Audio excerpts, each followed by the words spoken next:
Hi guys, welcome back to my channel which is headbath. Guys, ಇವತ್ತಿನ ದಿನ ಆ particular ಸೆಕ್ಟರ್ನಲ್ಲಿ ಯಾವುದು ಕಾಂಪಿಟೇಷನ್ ಇಲ್ಲದೆ ಇರತಕ್ಕಂಥ ಸ್ಟಾಕ್ಗಳು ಅಂದರೆ ಮೊನೋಪಲಿ ಸ್ಟಾಕ್ಗಳು ಅಂತ ಹೇಳ್ಬೋದು. ಅಂದರೆ ಆ ಒಂದು ಸೆಕ್ಟರ್ನಲ್ಲಿ ಇದೇ ಟಾಪಲ್ಲಿ ಇರ್ತಕ್ಕಂಥ ಶೇರು, ಇದಕ್ಕೆ ಕಾಂಪಿಟೇಟರ್ ಆಗಿ ಬೇರೆ ಯಾವುದೂ ಇಲ್ಲ. ಸೊ ಅಂಥ ಶೇರ್ಗಳನ್ನು ಇವತ್ತು ನೋಡ್ತಾ ಹೋಗೋಣ. ಸೊ ಸ್ಕ್ರೀನ್ ಮೇಲೆ ನೋಡ್ಬೋದು ನೀವು, Hindustan aeronautics limited, so HAL. So HAL almost ಎಲ್ಲರೂ ಕೇಳಿರ್ತೀರ. ಸೊ ಇದು ಮೊನೋಪೊಲಿ ಆಗಿರತಕ್ಕಂಥ ಒಂದು ಸ್ಟಾಕು. ಸೊ 3,313 ರೂಪಾಯಿನಲ್ಲಿ ನಡೀತಾ ಇದೆ. ಸೊ 1 ಇಯರ್ನ ಒಂದು ರಿಟರ್ನ್ ಅನ್ನು ನೋಡಿದ್ರೆ ಪಾಸ್ಟ್ 1 ಇಯರಲ್ಲಿ 9% ರಿಟರ್ನ್ ಅನ್ನು ಕೊಟ್ಟಿದೆ. ಸೊ ಹಾಗೇನೆ 5 ವರ್ಷದ ರಿಟರ್ನ್ ಅನ್ನು ನೋಡೋದಾದ್ರೆ ಪಾಸ್ಟ್ 5 ವರ್ಷದಲ್ಲಿ 799% ಅಷ್ಟು ರಿಟರ್ನ್ ಅನ್ನು ಕೊಟ್ಟಿದೆ. ಸೊ ಇಲ್ಲಿ ನೋಡ್ಬೋದು ನೀವು, 799% ಅಷ್ಟು ರಿಟರ್ನ್ ಅನ್ನು ಕೊಟ್ಟಿದೆ. ಸೊ ಓಕೆ, ಫಂಡಮೆಂಟಲಿ ಏನಪ್ಪ ಇದು ಹೆಂಗಿದೆ ಸೊ ನೋಡೋಣ. ಫಂಡಮೆಂಟಲಿ ನೋಡಿದರೆ ಇದರ ಮಾರ್ಕೆಟ್ ಕ್ಯಾಪಿಟಲೈಸೇಷನ್ ಅಂದರೆ ಇದರ ಸೈಜು 2,21,217 ಕೋಟಿಯಷ್ಟು ಇದರ ಒಂದು ಸೈಜ್ ಇದೆ. ಸೊ ಹಂಗೆ ಪ್ರಾಫಿಟ್ ಆ್ಯಂಡ್ ಲಾಸ್ ಸ್ಟೇಟ್ಮೆಂಟ್ ನೋಡೋಣ. ಸೊ ಸೇಲ್ಸು, ಸೊ ಇಲ್ಲಿ ನೋಡ್ಬೋದು ನೀವು, ಸೊ ಕನ್ಸಿಸ್ಟೆಂಟ್ ಆಗಿ ಇನ್ಕ್ರೀಸಿಂಗ್ ಪ್ಯಾಟರ್ನಲ್ಲಿ ಇದೆ. ಸೊ ಬ್ಯಾಲೆನ್ಸ್ ಶೀಟ್ನ ಒಂದ್ಸಲ ನೋಡ್ಬೋಣ.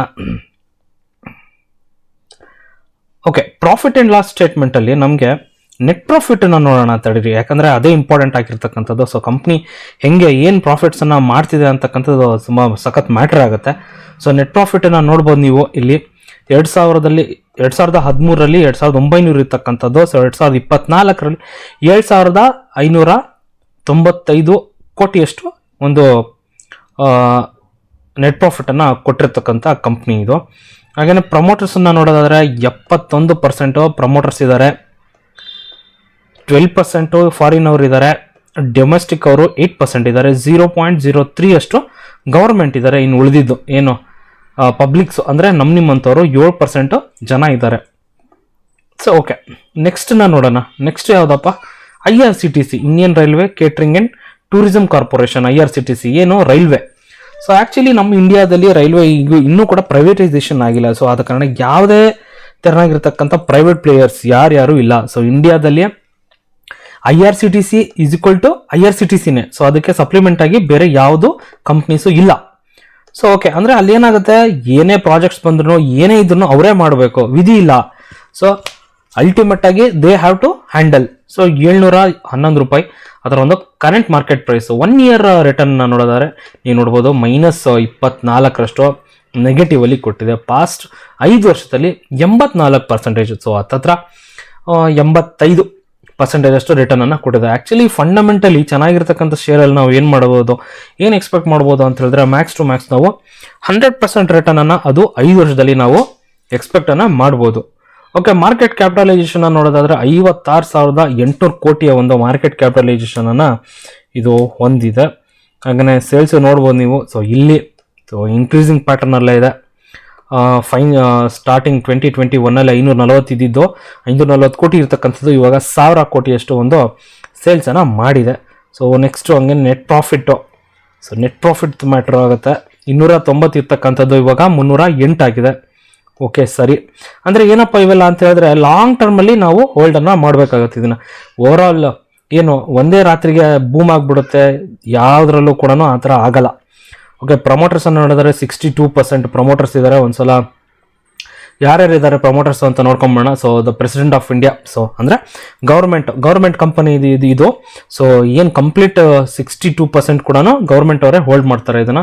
ಸೊ ನಂತರ ಫಾರಿನ್ ಅವರು ಎಷ್ಟು ಜನ ಇದ್ದಾರೆ, 7%, ಡೊಮೆಸ್ಟಿಕ್ ಅವರು 13%, ಪಬ್ಲಿಕ್ಸು ಸೊ ನಿಮ್ಮಂಥವ್ರು 16% ಜನ ಇದ್ದಾರೆ. Okay fine. ಸೊ ನೆಕ್ಸ್ಟ್ ನೋಡೋಣ, ಪಿಡಿಲೈಟ್ ಇಂಡಸ್ಟ್ರೀಸ್. ನಮಗೆಲ್ಲ ಗೊತ್ತಿದೆ ಫೆವಿಕಾಲ್. ಸೊ ಫೆವಿಕಾಲ್ಗೆ ಬೇರೆ ಏನು ತಮ್ಮ ತಲೆಗೆ ಏನೇ ಒಂದು ಅಂಟಿಸ್ಬೇಕು, ಏನೋ ಒಂದು ಟೇಬಲ್ ಬ್ರೇಕ್ ಆಯಿತು, ಏನೋ ಒಂದು ಚಪ್ಪಲಿನೇ ಕಿತ್ಕೊಂಡು ಬಂತು ಅಂತ ಅಂಟಿಸ್ಬೇಕು ಅಂತಂದರೆ ತಲೆಗೆ ಬರ್ತಕ್ಕಂಥದ್ದು ಫಸ್ಟ್ ಫೆವಿಕಾಲ್ ಇಲ್ಲ ಫೆವಿಕ್ವಿಕ್. ಸೊ ಅದನ್ನು ಯಾರಪ್ಪ ಮ್ಯಾನುಫ್ಯಾಕ್ಚರ್ ಮಾಡ್ತಾರೆ, ಪಿಡಿಲೈಟ್ ಇಂಡಸ್ಟ್ರೀಸ್ ಅವರು ಮ್ಯಾನುಫ್ಯಾಕ್ಚರನ್ನು ಮಾಡ್ತಾರೆ ಅದನ್ನು. ಸೊ ಆ ಥರನಾಗಿರ್ತಕ್ಕಂಥ ಒಂದು ಮಾರ್ಕೆಟಿಂಗ್ ಸ್ಟ್ರಾಟಜಿಯನ್ನು ಮಾಡಿ ಇವರು ಒಂದು ಹೆಸರನ್ನು ಮಾಡಿದರು. ಸೊ ಓಕೆ, 1 ಇಯರ್ ರಿಟರ್ನು ನೋಡಿ, ಇದು ಆ್ಯಕ್ಚುಲಿ ನಾನು ಮುಂಚೆನೇ ಹೇಳ್ದಂಗೆ ಫಂಡಮೆಂಟಲಿ ಸ್ಟ್ರಾಂಗ್ ಆಗಿರತಕ್ಕಂಥ ಶೇರ್ಗಳಲ್ಲಿ ಅಷ್ಟಕ್ಕಷ್ಟೇ, ಅಂದರೆ 100% ರಿಟರ್ನನ್ನು ನಾವು ಎಕ್ಸ್ಪೆಕ್ಟ್ ಮಾಡ್ಬೋದು. ಸೊ 1 ಇಯರಲ್ಲಿ ನೋಡಿದ್ರೆ ಬರೀ 1% ಮೂಮೆಂಟಮ್ಮು ಏನು ರಿಟರ್ನ್ ಅನ್ನು ಕೊಟ್ಟಿದೆ. ಸೊ 5 ಇಯರಲ್ಲಿ ನೋಡ್ಬೋದು ನೀವು 75% ಅಷ್ಟು ರಿಟರ್ನ್ ಅನ್ನು ಕೊಟ್ಟಿದೆ. ಒಂದ್ಸಲ ಮ್ಯಾಕ್ಸಿಮಮ್ ಚಾರ್ಟ್ ಪ್ಯಾಟರ್ನ್ ಅನ್ನು ಚೆಕ್ ಮಾಡ್ಕೊಳ್ಳೋಣ. ನೋಡಿ 44,000% ಇಲ್ಲಿದೆ, 44,000% ರಿಟರ್ನ್ ಅನ್ನ ಕೊಟ್ಟಿದೆ. ಸೊ ನೀವು ಚಾರ್ಟ್ ಪ್ಯಾಟರ್ನ್ ಅನ್ನ ನೋಡ್ಬೋದು. ಸೊ ಇಲ್ಲಿ ಇರ್ತಕ್ಕಂಥದ್ದು 1999ರಲ್ಲಿ ₹6. ಸೊ ನಂತರ 2000 ಇಸ್ವಿಗೆ ಎಷ್ಟು ಬರುತ್ತೆ, 2000 ಓಕೆ, ಆಲ್ಮೋಸ್ಟ್ 2002 ಆ ಲೆವೆಲಲ್ಲಿ ₹8ನಲ್ಲೇ ಇರ್ತಕ್ಕಂಥದ್ದು. ಸೊ ಇವಾಗ ನೋಡಿ ಅಷ್ಟು ಇರ್ತಕ್ಕಂಥದ್ದು 2700 ಇವಾಗ ನಡೀತಿರ್ತಕ್ಕಂಥ ಒಂದು current market price. Okay fine. Next fundamentals ನೋಡೋಣ. 1,40,000 ಕೋಟಿ ಮಾರ್ಕೆಟ್ ಕ್ಯಾಪಿಟಲೈಸೇಷನ್ ಹೊಂದಿರತಕ್ಕಂಥದ್ದು. ಸೊ ಇವರ ಒಂದು ಏನು ಕಾಂಪಿಟೇಟರ್ಸ್ನ ನೋಡೋದಾದ್ರೆ ನೋಡಿ, ಇವರು SRF, ಲಿಂಡೆ ಇಂಡಿಯಾ ಇದೆಲ್ಲ ಕೇಳೇ ಇಲ್ಲ. ಎಷ್ಟೋ ಜನಕ್ಕೆ ಇದೆಲ್ಲ ಗೊತ್ತೇ ಇರಲ್ಲ, ಕಂಪ್ನೀಸು ಗೊತ್ತೇ ಇಲ್ಲ. ಇವನ್ ನನಗೂ ಕೂಡ ಗೊತ್ತಿಲ್ಲ. ಸೊ ಫೆವಿಕಲ್ ಹೆಂಗೆ ನೀರು ಅಂದರೆ ಬಿಸ್ಲರಿ ಇಸ್ ಈಕ್ವಲ್ ಟು ನೀರು, ಹಂಗೆ ಆ ಲೆವೆಲಿಗೆ ಆಗಿದೆ. ಸೊ ಆ ಥರ ಫೆವಿಕಲ್ ಇಸ್ ಈಕ್ವಲ್ ಟು ಅಂಟ್ಸೋದಪ್ಪ, ಅಂಟ್ಸೋದು ಏನೇ ಬಂದರೂ ತಲೆಗೆ ಬರೋದು ಫೆವಿಕಲ್. ಓಕೆ, ಸೇಲ್ಸ್ನ ನೋಡಿ 2021ರಲ್ಲಿ 2,000 ಕೋಟಿ, ಇವಾಗ 3,200 ಕೋಟಿ ಆಗಿದೆ. ಹಾಗೆ ನೆಟ್ ಪ್ರಾಫಿಟ್ ಅನ್ನು ನೋಡೋದಾದ್ರೆ 359. ಸೊ ಕನ್ಸಿಸ್ಟೆಂಟ್ ಆಗಿ ಗ್ರೋತ್ ಇದೆ ಇದರಲ್ಲೂ ಕೂಡ. 540 ಅಷ್ಟು 540 ಕೋಟಿ ಅಷ್ಟು ಒಂದು ರಿಟರ್ನ್ ಅನ್ನ ಕೊಟ್ಟಿದ್ದಾರೆ ಇವರು. So okay, share holding pattern ಅನ್ನು ನೋಡ್ಬೋಣ. ಸೊ ಮೇನ್ ಆಗಿರೋದು ಇದೆ ನಮಗೆ. 69% ಪ್ರಮೋಟರ್ಸ್ ಇದ್ದಾರೆ. ಫಾರಿನ್ ಅವ್ರು ಬಂದು 11% ಇದ್ದಾರೆ. Foreign institution investors 11. So domestic ಅವ್ರು 9, ಪಬ್ಲಿಕ್ಸು 9. ಇಲ್ಲಿ ಕಡಿಮೆ ಇದ್ದಾರೆ. ಯಾಕೆ? ಶೇರ್ ಪ್ರೈಸ್ ಜಾಸ್ತಿ ಇದೆ, ಅದಕ್ಕೋಸ್ಕರ. ಸೊ ಜನ ಮಾಡ್ತಕ್ಕಂಥ ತಪ್ಪೇ ಅದು. ಫಸ್ಟ್ ಆಫ್ ಆಲ್ ಶೇರ್ ಪ್ರೈಸ್ನ ನೋಡ್ಬಿಟ್ಟು ಯಾವಾಗಲೂ ಪರ್ಚೇಸ್ ಮಾಡಕ್ಕೆ ಹೋಗ್ಬೇಡ್ರಿ. ಫಂಡಮೆಂಟಲಿ ಹೆಂಗಿದೆ, ಅದ್ರ ಗ್ರೋತ್ ಇದೆಯಾ, ಫ್ಯೂಚರ್ ಇದೆ, ಅದನ್ನು ಥಿಂಕ್ ಮಾಡಿ. ಓಕೆ, ನೆಕ್ಸ್ಟ್ ಹೋಗೋದಾದ್ರೆ CDSL, central depository service India limited.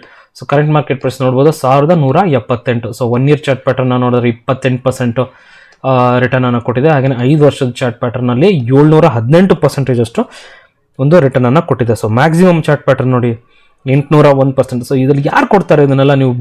ನೀವೇನು ಎಲ್ಲಿ ಬ್ಯಾಂಕಲ್ಲಿ ಇಟ್ಟರು ಕೂಡ ನಿಮಗೆ ಇಷ್ಟು ಒಂದು ರಿಟರ್ನ್ ಬರಲ್ಲ. ಸೊ ಮಾರ್ಕೆಟ್ ಕ್ಯಾಪಿಟಲೈಸೇಷನ್ 24,000 ಕೋಟಿ, 24,600 ಕೋಟಿ ಒಂದು ರಿಟರ್ನ್ ಅನ್ನು ಕೊಟ್ಟಿದೆ ಇದು. ಸೊ ಓಕೆ, ಒಂದು ಸೇಲ್ಸ್ ನೋಡಿದ್ರೆ ಸೇಲ್ಸ್ ಓಕೆ ಫೈನ್ 91 ಕೋಟಿ ಇದ್ದಿದ್ದು ಇವಾಗ 818 ಅಂದರೆ 2013ರಲ್ಲಿ. ಇಲ್ಲಿ ನೋಡಿ ನೀವೇ ಅಬ್ಸರ್ವ್ ಮಾಡಿ ಯಾವ ಥರ ಒಂದು ಗ್ರೋತನ್ನು ಅಂದರೆ ಯಾವ ಥರ ಹೋಗಿದೆ ಅಂತ ಹೇಳ್ಬಿಟ್ಟು. ಸೊ ಇನ್ಕ್ರೀಸಿಂಗ್ ಪ್ಯಾಟರ್ನಲ್ಲಿ ಹೆಂಗಿದೆ ಅಂಥೇಳಿ. ಸೊ ನೆಟ್ ಪ್ರಾಫಿಟು 420, 420 ಕೋಟಿ. ಲಾಸ್ಟ್ ಇಯರಲ್ಲಿ 276 ಇದ್ದಿದ್ದು ಒಳ್ಳೆ ಚೆನ್ನಾಗಿರ್ತಕ್ಕಂಥ ಒಂದು ಏನು ಇದನ್ನ ರಿಟರ್ನ್ ಅನ್ನೇ ಕೊಟ್ಟಿದೆ. ಸೊ ಪ್ರಮೋಟರ್ಸನ್ನು ನೋಡ್ಬೋಣ. ಪ್ರಮೋಟರ್ಸ್ ಆ್ಯಕ್ಚುಲಿ ಇದರಲ್ಲಿ 15% ಇದ್ದಾರೆ, ಕಮ್ಮಿ ಆಗಿದ್ದಾರೆ ಆ್ಯಕ್ಚುಲಿ. ಫಾರಿನ್ ಅವರೇ ಜಾಸ್ತಿ ಇದ್ದಾರೆ 17%. ಡೊಮೆಸ್ಟಿಕ್ ಅವರು ಪರವಾಗಿಲ್ಲ ಪ್ರಮೋಟರ್ಸ್ನ ನೋಡಿದ್ರೆ. ಹಾಗೇನೆ ಉಳಿದಿದ್ದೆಲ್ಲ ಪಬ್ಲಿಕ್ಸು. ಸೊ ಓಕೆ, ಇವೆಲ್ಲ ಶೇರನ್ನು ತೋರಿಸಿದೆ. ಸೊ ಈ ಒಂದು ಶೇರ್ಗಳು ತಮ್ಮದೇ ಕಂಪ್ನಿಯಲ್ಲಿ ಅಂದರೆ ತಮ್ಮ ಒಂದು ಸೆಕ್ಟರ್ನಲ್ಲಿ ಮೊನೋಪಲಿಯನ್ನು ಸೃಷ್ಟಿ ಮಾಡಿರ್ತಕ್ಕಂಥ ಒಂದು ಶೇರ್ಗಳು.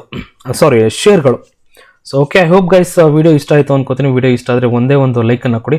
ಹಾಗೆಯೇ ನನ್ನ ಚಾನಲ್ನ ಸಬ್ಸ್ಕ್ರೈಬ್ ಮಾಡ್ಕೊಂಡಿಲ್ಲ ಅಂದರೆ ಸಬ್ಸ್ಕ್ರೈಬ್ ಮಾಡ್ಕೊಳ್ಳಿ ಗೈಸ್. Thank you.